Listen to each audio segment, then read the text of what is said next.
बिस्मिल्लाहिर्रहमानिर्रहीम। अस्सलाम वालेकुम। A1 टीवी के साथ मैं हूं अनम नकवी। सबसे पहले न्यूज़ हेडलाइन। पंजाब के मैदानी इलाके आज फिर धुंध की लपेट में। धुंध के बायस हद निकाह कम होने पर मोटरवे मुख्तलिफ मकामात पर बंद।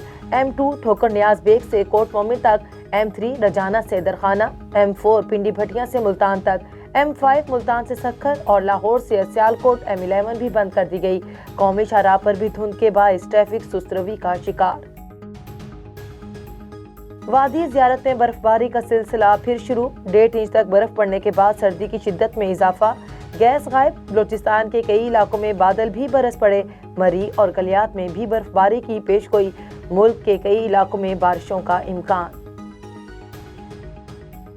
मुल्क में कोरोना केसेस में मजीद इजाफा। गुज़श्ता 24 घंटों में मजीद 4,340 मुस्बत केसेस सामने आ गए।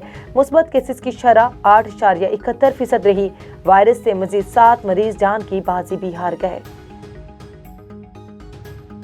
सानहा मरी इंतजामिया की गफलत से पेश आया। कमेटी ने तहकीकात मुकम्मल कर ली। रिपोर्ट आज वज़ीर आला पंजाब को पेश की जाएगी। महकमे मौसमियात की शदीद बर्फबारी की वार्निंग मुसलसल नजरअंदाज की गई। मरी के रास्ते ताखीर से बंद किए गए। बर्फ हटाने वाली मशीनरी एक ही जगह खड़ी रही। ड्यूटी पर तैनात अमला गायब था। बर्फानी तूफान के बाद सड़क साफ करने वाली गाड़ी में डीजल भी नहीं था। दरख्त गिरने की इतलात पर महकमे जंगलात के मुलाजमों ने फोन बंद कर दिए।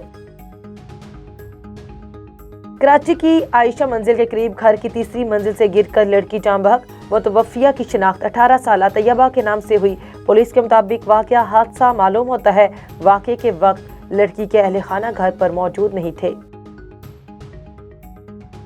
हेडलाइन से फिल वक्त इतना ही। मजीद खबरों से बाखबर रहने के लिए देखते रहिए A1 टीवी। A1 टीवी, सब पे नजर, अंदर की खबर।